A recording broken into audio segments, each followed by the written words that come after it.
Hola, ¿cómo están? Estamos a la primera clase del curso de Economía Social y Solidaria. En esta primera clase lo que vamos a ver es una introducción, un contexto de lo que hablamos en referencia a la economía social y solidaria, un poco para enmarcar de qué estamos hablando cuando nos referimos a este concepto. Si bien resulta difícil pensar en una economía alternativa a la que conocemos tradicionalmente, a la economía de mercado liberal, la realidad es que la crisis mundial del 2008, que es una crisis económica y financiera, comenzó a marcar determinados índices preocupantes en lo que tiene que ver con la inserción laboral en el mundo. En la Argentina, en Latinoamérica también, para ser más amplio, estas repercusiones las venimos sufriendo desde antes. En la Argentina, principalmente lo que recordamos con la dictadura cívico-militar, donde se produjo un disciplinamiento, donde se comenzó con el proceso de liberalización financiera, económico, donde también comenzaron los procesos que después se iban a profundizar en los 90 con lo que fue la flexibilización laboral.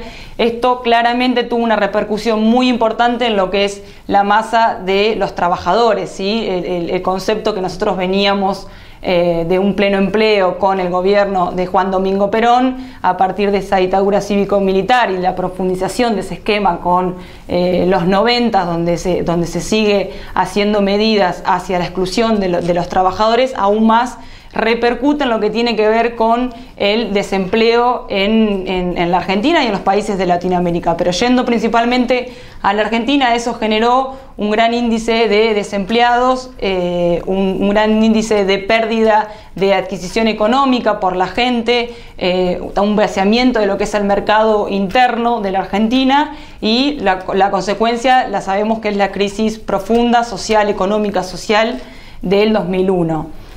En ese marco surge lo que sería la economía social y solidaria. A ver, si lo tenemos que enmarcar a la economía social y solidaria, surge a través de las asociaciones civiles o las organizaciones, cuando se empieza a producir este desmembramiento del desempleo. Muchas personas tienen que salir a parar la olla, como se dice. La definición propia de economía viene de la terminología oikosnomias. Oikosnomia, ¿qué significa? Cuidar la casa. Entonces la gente tuvo que salir a cuidar la casa.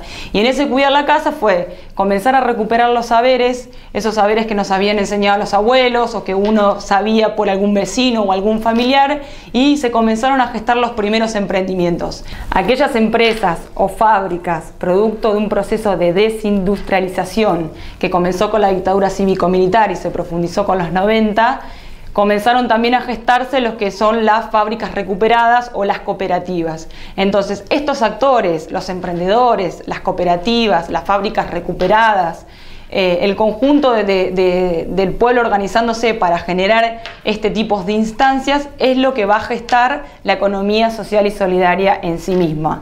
¿Qué tiene como característica? La economía social y solidaria tiene la característica que privilegia el bienestar social por encima del capital, ¿sí? La economía de mercado lo que apunta siempre es al capital, por encima de lo que sería el bienestar social. En este sentido, se conformaron estos emprendedores, estas cooperativas, estas empresas que comenzaron a tener otro tipo de problema. ¿Cuál era el problema? Que estos no eran sujeto de crédito tradicional en una banca formal, en un banco, como se le dice.